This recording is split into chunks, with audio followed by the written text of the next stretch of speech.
your place every Sunday morning.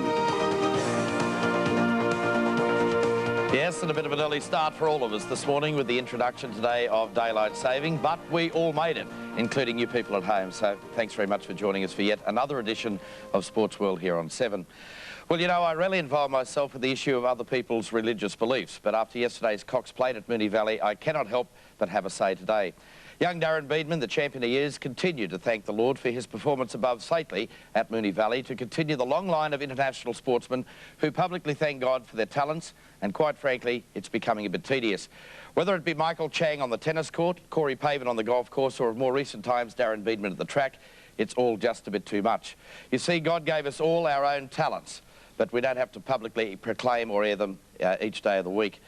I think you should always feel those religious beliefs and be very proud of them, but I don't think that you have to publicly air them every time we kick a goal in life.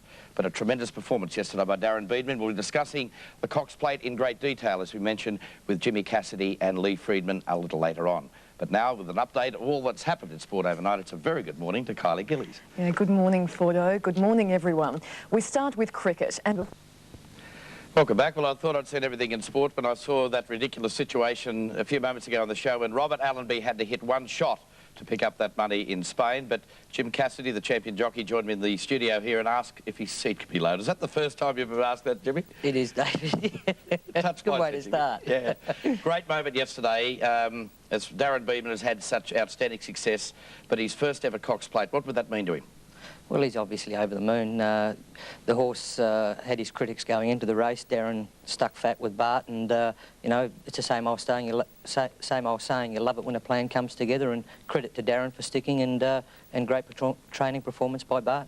Well, down in our Melbourne studios, we have standing by Keith Hillier, Max Presnell, Lee Friedman, and the man himself, the man of the moment yesterday, sitting alongside you, Max and Keith, in Bart Cummings. Bart, you showed a rare sign of emotion yesterday when Sately won that Cox Plate.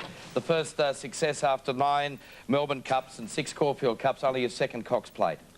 I think I was suffering from hay fever more than anything. I don't think so, Bart. 23 years since Taj Rossi had won the Cox Plate for you. And you did say in your presentation speech that you even put it above your 9 Melbourne Cups. Why was it a day of high emotion for you? Well, the wait for age, the real McCoy, as Chidnam said when he asked, how would you compare this with the Melbourne Cup? He said, well, this is the real McCoy, wait for age. The Cox Plate, Bart, was the past, the magnificent past. What about the future for Sately? Will he run in the Melbourne Cup, or will you bypass the Melbourne Cup and go for the Japan Cup? Well, that's got to have a lot of thought put into it the next couple of days, but I'm leaning a little towards the Melbourne Cup, Max. The Melbourne Cup? The Melbourne Cup. It's $2 million, the Japan Cup, $5 million. It goes without saying you'll get an invitation to the Japan Cup. Could you do them both, Bart? Could you run in the Melbourne Cup and the Japan Cup? You did it with Bounty Hawk many years ago. Yeah, he wasn't a very strong horse. This bloke's a little bit more robust than Bounty Hawk, but we'll see what happens. But Lee, if he runs in the Melbourne Cup, certainly, there's a nice rival for Doremus now. Yeah, well, he's a terrific horse, and congratulations to Bart to bring him back from the Metropolitan and win the Cox Plate. It was a superb effort, and, you know, he's had the miles on his legs, as Bart says, and I think he'd be a worthy representative in the Melbourne Cup. Lee, an interesting thing for you yesterday, to be able to sit back in the stands and watch a Group 1 race without having one saddle up there? Well, it was an interesting situation. I did give a lot of thought to running Doremus in it, and as the race was run, I think he'd have been very competitive, but it was a great race, a good result, good bloke won, and I think the punters got their money's worth. OK, we might go to the action yesterday at Moonee Valley for the running of the 1996 Cox Plate. Jumped at a beautiful line. Crying Game a bit slow into stride, and All Our Mob bounced quickly with Adventurous. Crying Game picking up ground. Falante and Juggler away well. Further out, All Our Mob, Adventurous in front, down to the winning post now from Crying Game and Falante third. All Our Mob goes back fourth, outside Juggler 2, then to Saintly, then Anthems, and Octagonal last of all, going out of the straight, Adventurous the leader. At the 1700 metre mark, inclined to fight with the rider at the moment, Adventurous a length, Crying Game, 1.5 for Falante third. 2 further back is All Our Mob, 2 to Juggler, and they're stringing right out in the Cox Plate. 3 further back behind Juggler is Saintly, 2 to Anthems, and 3 last of all is Octagonal, and he must be 12 to 15 lengths off the lead. Around the turn, coming up inside the 1400, and Adventurous the leader in the Cox Plate, 3/4 Crying Game, up at his quarters now, 2 to Falante, getting a nice run third, 3 lengths further back, All Our Mob running fourth, 1.5 Juggler fifth, 2 then to Saintly, 2 to Anthems, 3 to Octagonal. He must be 15 off the front. Down the back, 1,000 to go. In the Cox Plate and Crying Game goes up to Adventurous. 2.5 further back, Falonde. 3 further back, All Our Mob. Juggler on the outside, a bit 3/4. 2 to Saintly, 1.5 Anthems, and 2 to Octagonal, still 12 lengths off them around the turn at the 800 metre mark. Crying Game took over now from Adventurous. Falonde comes out now for Dittman and is striding quickly to the lead now. A length further back, All Our Mob. They're followed by Juggler. Saintly peeling out deep, and then Anthems. They're bunching up. 600 to go in the plate. Octagonal last, but coming out now. He's about 4 lengths off them. Crying Game is grabbed by Falonde. Juggler wider out on the track with All Our Mob, and Saintly putting in a run out wider. All Our Mob and Falonde being tackled by Juggler, and the widest runner is Saintly with a run. All Our Mob, Falonde now from Juggler and Saintly. 4 in line, 2 to Octagonal. They turn for home, and the whips are cracking. It's All Our Mob, Saintly, Juggler and Falonde. Here's a great go, 150 to go. Falonde, Saintly coming at it on the outside. Saintly getting up to Falonde and Juggler the centre. Saintly on the outside. Falonde strikes back dead heat. Saintly maybe a nose. Falonde, nothing in it. Well, it was the Cox Plate that had everything. It even had a star jump from Darren Beedman after the race, the first one down under. But watching that, let's have a look again at the replay, because Saintly could have thrown this Cox Plate away. He's the widest runner in the yellow sleeves and the black and white checks. But as he comes into the home turn, he moves out 2, 3 horses. Why did he do that? Well, Keith, it's the first time he's ever been at full flight and have to make a right-hand turn. He's always raced on big tracks, and he's just inexperienced. But Darren gave him a few cracks of the whip down that straight. He gave him a few cracks of the whip down that straight. Yeah, what about the whip action? Did he need that? Darren, you mean? Yeah. He hit him down the neck, really. After the turn, which he made awkwardly, he felt that he resented the whip, so he just hit him down the shoulder, and then he said he really knuckled down and appreciated it. Bart, was that the difference between the Saintly we saw in the Metropolitan, the Saintly yesterday, where he just wasn't getting to the line at Randwick? Yesterday he certainly did. Well, when the saddle had slipped on a couple of occasions in Sydney, yesterday it did not. In the Australian Cup, when he won, he didn't. And also when he beat Falonte at 1,200 metres at Randwick, the saddle remained in its correct position, and that's what happened yesterday. It seems as though you got the ultimate result from a plot that was hatched months ago between you and Darren Beedman that resulted in him jumping off the Horse of the Year Octagonal. Oh, you're just copying Dettori. He saw that the other day. No, I'm talking about the planning of him to ride Saintly and dump the Horse of the Year. It surprised everyone. I had a good talk with him a couple of months ago, and he thought about it for about 2 weeks, and he came to me one morning after work at Randwick and said, I've made my decision. I said, that's okay, I understand, but what is it? So he said, I'm going to ride Saintly. I said, thanks very much. I think you made the right choice, and hopefully you won't regret it. Isn't it interesting to note, too, that since Darren Beedman's come back from Hong Kong and that adversity, he's turned into an absolute world-class rider here. Yeah, good point. Yeah. Are you disappointed, Lee, you didn't start DeRemus in the Cox Plate? Oh, I was a little bit, but, you know, I'm sticking to my guns with what I want to do with the horse, and I'm not going to change from that. OK, well, it was Bart's Day at the Valley yesterday. The Amy Vase, and we saw Alpha continue his phenomenal trot. He's been beaten only twice in 12 starts. He's now the favourite for the Amy Victoria Derby. Into gaze on the outside, Portland player tucked away on the fence, joined on the outside by Tarnpur Lane, and Alpha is last about 6 off the lead as they come down by the school. 600 metres out, and Flak Jacket is just the leader, joined again by Rustic Dream, and Into Gaze is just tracking up into 3rd place for Glenn Boss. He'll have to go now because Tarnpur Lane has moved up on his outside. Portland players in on the fence under some pressure. Alpha tacking onto the main bunch. He's close enough if good enough, and L'Amour Monet has dropped right out around the turn, and it's Rustic Dream, Into Gaze, Tarnpur Lane, Alpha in the orange colours, widest of all on the home turn, and here he comes, the Caulfield Guineas winner Alpha with the nose roll, has raced up to Into Gaze. Alpha and Into Gaze have come away with Alpha getting the upper hand, and he's started to draw clear. Into Gaze fighting on strongly, but Alpha a shade too good once again for Into Gaze. Certainly a nice, kind ride by Rod Griffiths on Alpha. Bart, will Connections pay the 25 grand late nomination fee for the Derby? Yes, Max, they decided to do that, and I think it's quite justified, and I'm sure they'll get the result. But Jimmy here. A big thing Alpha's got in his favour. He looks to be a nice, relaxed horse, and the way Griffo rode him yesterday, just let him lob along at the back and just come with one run at them. That's right, Jim. That's the way he races, like an old-time stayer. And his sections are very good, really. I think the section was similar to the Cox Plate. But the Derby journey won't be a problem for it? The Derby journey won't be a problem? I wouldn't think so, not the way he races. You've won that the Classic 5 times, Bart, and Rodney Griffiths won in '94 on Blevick. I presume that he keeps the ride? Yes, he's been offered and he's accepted. Great. We spoke to Rodney Griffiths after the win yesterday. He raced like a real good horse, and I think Bart would have been quite impressed with the way the horse relaxed and the way I didn't knock him around for next Saturday. At least I know he'll go home and eat up and pull up well. So between now and the Derby, you just hope that everything goes to plan and no injuries occur in between. But I'm pretty confident. I won the '94 Derby on Blevick, and this horse, I would have to say, is going into the race is more superior than Blevick. But how do you rate this horse, Alpha, with your past Victoria Derby winners? Pretty hard to compare him from one year to another, but this horse has got getting tremendous confidence from each win. He's improving every race, and I think he'll improve even further from yesterday, Max. You got a Derby runner, Lee?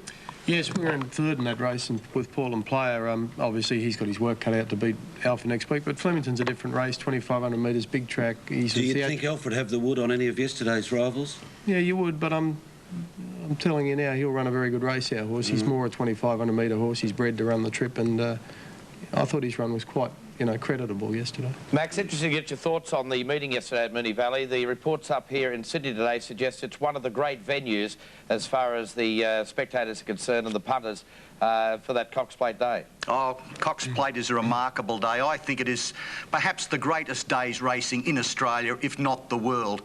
There are better horses, there are better tracks, but it's got a certain atmosphere. It's racing in the round, you're there, you feel it, you taste it, you experience it. I do think yesterday was one of the great Cox Plates, and I'd like to congratulate Bart Cummings and Darren Beedman and Mick Dittman and Jack Denneman, all the contributors in it. A great race, one that we'll remember for many years. Yeah, certainly watching it on the TV up here, Max, it was fantastic to watch. Promoter's dream, and all credit to Bart and Darren Beedman. Great Cox Plate day. OK, well, one of the feature races also on the program yesterday was the Moonee Valley Cup. That's one of the races we'll look at when we come back on the other side of the break. You're watching Sportsworld.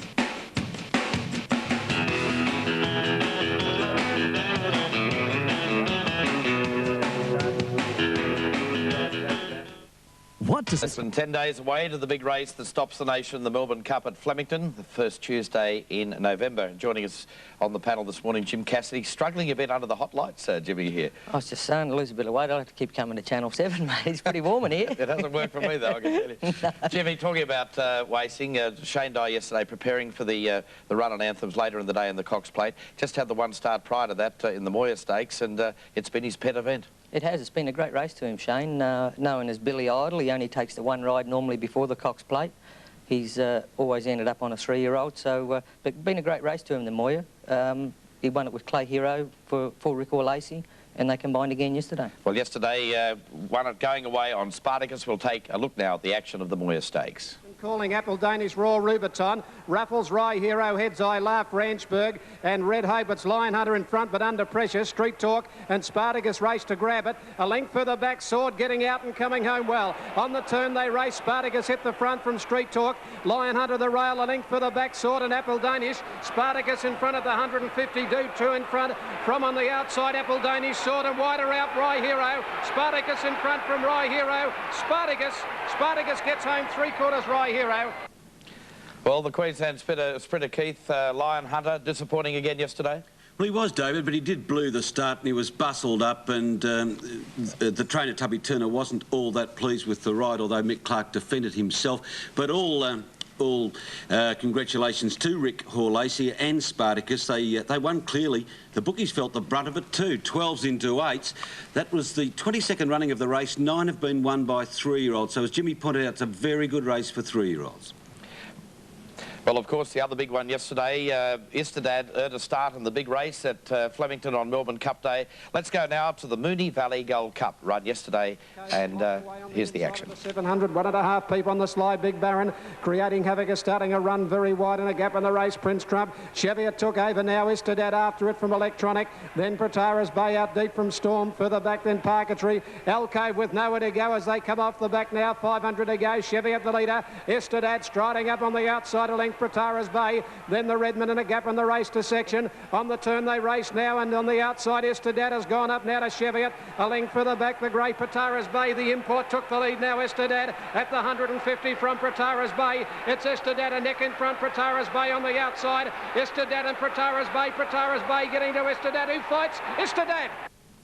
Certainly Istedad might have had to struggle to win, but I do think there was considerable scope for improvement there. Lee Friedman had Storm in the race. Well, to the eye looked disappointing, but we'll get it from the man himself. What did you think of Storm yesterday? I thought it was quite a good run. He had very much the worst of the weights because of the new weight scale with the Moonee Valley Cup, and young Brett Preble couldn't get him in close to about 3 or 4 deep the whole trip, and yet we took the blinkers off him yesterday just as an experiment to see how he would go, and he said he was still a little field shy, so I'll probably put them back on in the Dalgety next week. I think the horse will run very well if the track's firm. This is the finish of the Moonee Valley Cup, Bart. Do you see a danger there to Saintly and you too, Lee, to Doremus from a Melbourne Cup point of view? I think the winner will improve, Keith, and I think that's the run of the race.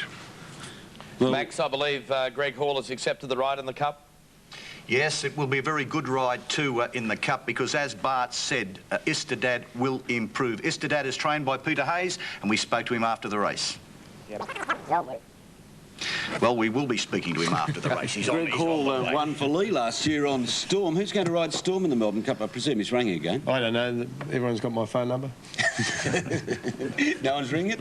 They should now after the rep you've given Storm. I think he's look, he's not won many races, but he did run very well in the Melbourne Cup last year on a track that didn't suit him, and I know the horse is going very well, so if there's some good lightweights out there, give me a call. Peter Hayes wants to get 80 kilos off Istedad before the Cup. Good luck to him. This is Pete's reaction after the win. His win today was the setbacks that he's had and the problems we've had with him, and the fact that he drew 18 and he couldn't, so Greg had to use him early, and consequently the horse being a bit fresh and a bit well over-raced for a big part of the trip.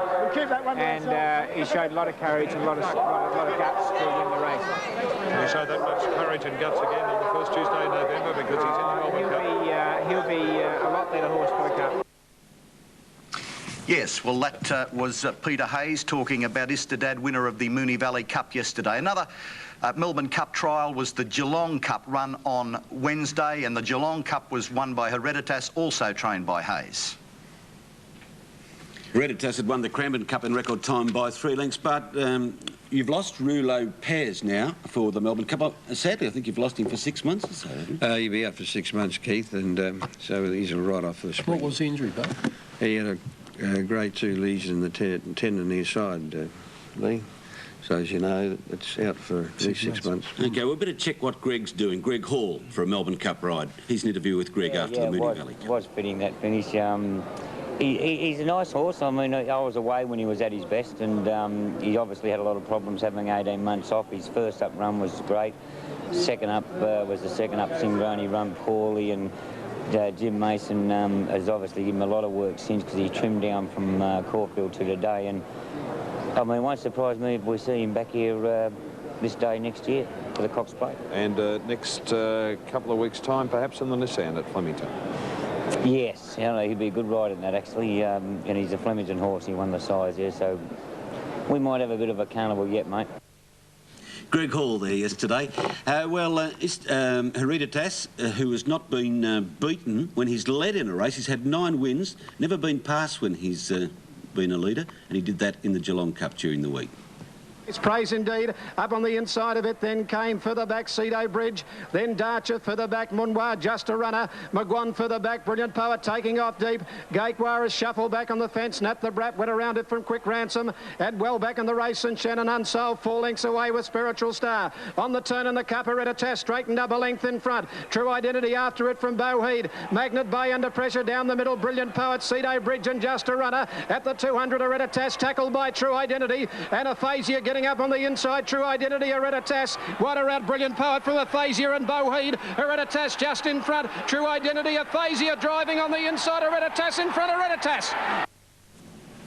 Yes, well, Lee, what do you think of the Geelong Cup as far as the Melbourne Cup is concerned? The winner won't come out of that race. Bart, did it impress you? I thought Boheed's run there showed promise, and I think there's a lot of improvement in that horse. Well, Jimmy, Lee was quite emphatic. Lee was quite emphatic about nothing coming out of the Geelong Cup. No, well, the winner done all the donkey work. The rest had the chance to come and beat him, which, you know, they done their best to on the line, but he done the donkey work, and I agree with Lee. I don't think the winner's there. Well, Max, Oscar Schindler has arrived safely in Melbourne. Yes, so I don't think we ought to show this this strip of tape, otherwise Lee won't take that bag of bones to Flemington on Tuesday week, and Bart might go to Japan, but this is Oscar Schindler anyway. He's the favourite for the Melbourne Cup now. Gee, looks a good horse. His record overseas, but should have finished runner-up in the Arc. That's pretty good form for our big race, isn't it? Yes, I think it's last turning for home, and finishes off pretty good. Do you respect him, Lee? Oh, you obviously have to. I've seen him race in Ireland, and, you know, he's an Irish St Leger winner. He's coming here with the same sort of form that Vintage Crop did, and I don't think he's too unattractively weighted. So if he settles in here for the 2 weeks, he's certainly got a chance. But I'm always wary of you when you talk about your horses, but there's often one you don't mention. In this case, it's the Newcastle Cup winner, our Kiwi Gold. I thought you'd forgotten all about it. Is he in there with a chance still? Certainly is. He needs a dry track. He's had 2 runs in Melbourne, and a bog on each occasion. He works terrific on the firm going, and he's going to run on the Dalgety or whatever it's called these days, a mile and a half on Saturday, and he'll be a pretty fit horse for the Cup. Oh, it's just popped out from under your sleeve. I'm glad, Bart, you know, you've told us not to forget our Kiwi boy, because I'm trying to forget it. The bookmakers are chasing me for what I lost at Caulfield the other day. Lee, what do you regard as the horse to beat in the Melbourne Cup at this stage? Well, it's still early days, I think. You know, there's a lot, as you said earlier, Max, there's a lot of things happen in the next 10 days. But I certainly think Oscar Schindler, if he settles in, is a good chance. I was very wary of Bart's horse that actually went amiss, Rouleau Pez. I thought he was coming right at the right time, and certainly if Saintly runs, he's a great racehorse. I think, you know, he'll run a great race. Bart, what do you regard as the dangers to Saintly? Well, I think the weight of the imported horse is all in his favour. Obviously, his record is better than in its world-class racing where he's been competing, and he's meeting our best, and he's very well weighted. So I go, and he looks a good horse. What about Jim Cassidy? Has he got an opinion on the Melbourne Cup at this stage? Yeah, Max, don't forget about a horse called Nothing Like a Dane, trained by Gay Waterhouse. He's running the Caulfield Cup. Was, I don't think, as bad as it looked. As we know, horses couldn't make ground that day, and he's been set for this race. And Oscar Schindler, I think Bart's great horse, Saintly, and as I say, don't forget about Nothing Like a Dane. He's been set for the Melbourne Cup. Lee, how would you compare the preparation of Doremus from last year? Has it been smooth sailing for you? It's been terrific, David. I've been really happy with the horse. He won the Turnbull very well, albeit on a track that suited him. He then went to the Caulfield Cup on a track that was a bit iffy and a bit biased, and I thought he did a terrific effort only to be beaten by the lightweights. And since then, he's come on in leaps and bounds. His track work's been terrific, and I'd certainly say he's going at least as well, probably a bit better than last year. What about the focusing with Damien Oliver tripping backwards and forward to Hong Kong? Is that upsetting in the preparation? No, it's not upsetting me at all. You prefer him not to be there, Lee? Hey? You prefer him not to be riding work? Well, he's having a good time up there. I've just been having a think, Bart. You know, Saintly races better with his races spaced. He probably couldn't back up in the McKinnon next week, so there would be a strong possibility that we could see him contest both Cups, Melbourne and Japan. He had 3 weeks between the Metropolitan and the Cox Plate. If he did run the Melbourne Cup, it'd be his next start, and he'd have about 3 weeks from there to the Japan Cup, which fits in reasonably well when you think about it. That's why we took on the Metropolitan early in the season as we did. I reckon that's the way you're going to go. Well, you never know. You never know. With Bart Cummings, you can be sure of one thing. Bart changes his mind more than he changes his shirt. Well, he's got the favourite, according to this morning's markets from Michael Iskander for the Derby. That's Alpha at 7-2. Oscar Schindler is the favourite for the Melbourne Cup at 4-1.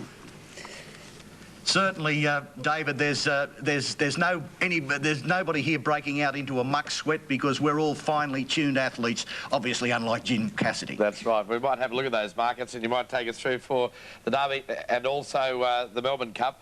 We're just having a bit of trouble bringing those up for you to see. But Max, your thoughts on the Derby? Oh, I think Alpha will win the Derby. I think Alpha's got the class. I think he's got the trainer. I think he's got the jockey. I'm very confident about Alpha, and I do think that 7-2 is a reasonable price. Yeah, I'm staying with Max's opinion also, David. This will be Bart's sixth if Alpha can win the AA or the Amy Victoria Derby next Saturday. Special race for you, Bart, isn't it? I've had a bit of luck in it, Keith, yes. Hey, Bart, just getting back to Darren Beedman, if he happens to win the Derby on Saturday, naturally I realise he's not on Alpha, but if he happens to get up and knock you off, let him know not to go jumping off because you want him for Tuesday to ride saintly in the Cup. He's pretty light in his feet. He landed well yesterday. There's the Derby market from Michael Iskander. Alpha is a favourite. I don't know why Anthem is on the second line after yesterday's performance. I'd be looking more towards Mustang Ranch, Magic of Sydney perhaps, and after what Lee said this morning, Portland player. Don't overlook Intergaze. Intergaze must be an each-way chance. Intergaze is a pretty good horse, I think. Is he? Yeah. OK, in the Melbourne Cup market, where Oscar Schindler is the 4-1 favourite for the Melbourne Cup. So there won't be much change there during the week. Just a note of interest about Oscar Schindler. There is a rumour circulating that if the horse gets an invite to Japan, that he's going straight there. Is it? I believe. You're a rumour. Yeah, I would say he's just started the rumour. Well, Max, we all look forward to your little black book specials. What can you let us have this week? Oh, Oscar Schindler right on top. Alpha, of course. You're so predictable. And Istadad. Istadad, I do think, is looming as a great each-way chance in the Melbourne Cup. OK, we're looking forward to all your thoughts as we make the big countdown to Flemington in less than 10 days' time. To you, Bart, thanks very much for joining us in the wake of your wonderful success yesterday, and all the best for the rest of the Spring Carnival. Thank you. And to you, Lee, thanks for joining us as well, and to the two retro badges down there. Yeah, good on you, David. You know, racing's become commercialised, and there'll be framed photos of Bart with a tear falling from his eyes on the market next week. It's a total rarity. Advertised for the Teldane. And Jimmy, you'll be in absolutely fine form for sitting under these lights for the last 25 minutes or so. My word, mate. Look forward to your thoughts on the program again next week. We're taking a break. You're watching Sportsworld here on 7. There's still plenty more to come. We can't be beaten. What do we tell them, boys? We can't be beaten. There comes a time when every man must fight. Who won the heart of a nation, Kathy Freeman. You get a buzz out of running? Huge buzz. Her feelings about Pauline Hanson. She likes to cause trouble. And racism. What kind of stupidity you'll find racism? 9:30 Tuesday. Yesterday at Moonee Valley, a new champion in the name of Saintly joined the honour roll of the winners in the WS Cox Plate. Well, at the start of the 1980s, however, there was one horse which absolutely dominated this weight for age classic. His name, of course, was Kingston Town, winner in 1981, 82 and 83. Well, in Melbourne on Friday, a book was launched on the life and triumphs of a true legend of the sport, and Craig Willis went along. At the 400, and it's our Paddy Boy, Prince Ruling and Yurtis, but Kingston Town cantering. His colours and his courage captured a nation. Memories of Kingston Town will live with horse lovers for years to come. And for racing journalist Graham Kelly, his latest book, The King, was a labour of love. The real Kingston Town's going to street them, and Kingston Town's gone on to win by 4 lengths. Second, Prince Ruling, our Paddy Boy third. And the further I went into it, the more interesting it became, and the more obvious it became what a champion Kingston Town was, and what a courageous horse he was too. That wasn't immediately apparent, but you just, as you went through the book, he had some remarkable ability to overcome pain and to recover from injuries, and he carried injuries from the time as a 3-year-old right till he finished racing at 6, so he was a truly remarkable racehorse. Kingston Town raced the Lawman from Silver Bounty. It's Kingston Town, Lawman in front, Kingston Town wearing him down. He'll win, the $1 Million Man's won it. His career was remarkable. 41 starts, 30 wins, 14 of those at Group 1 level. He was a true champion. What's the highlight of Kingston Town's life, in your opinion, Graham? Well, I think truly his last win in the Western Mail Classic in Perth, where Malcolm Johnson said behind the barrier he knew the horse was very sore and he was in trouble, and he raced him 6 wide all the way and won. Great. Owner David Haynes is honoured. A book will perpetuate the memory of a great horse. It's very, very well written and beautifully printed. The colour shots in it, I think, are absolutely stunning.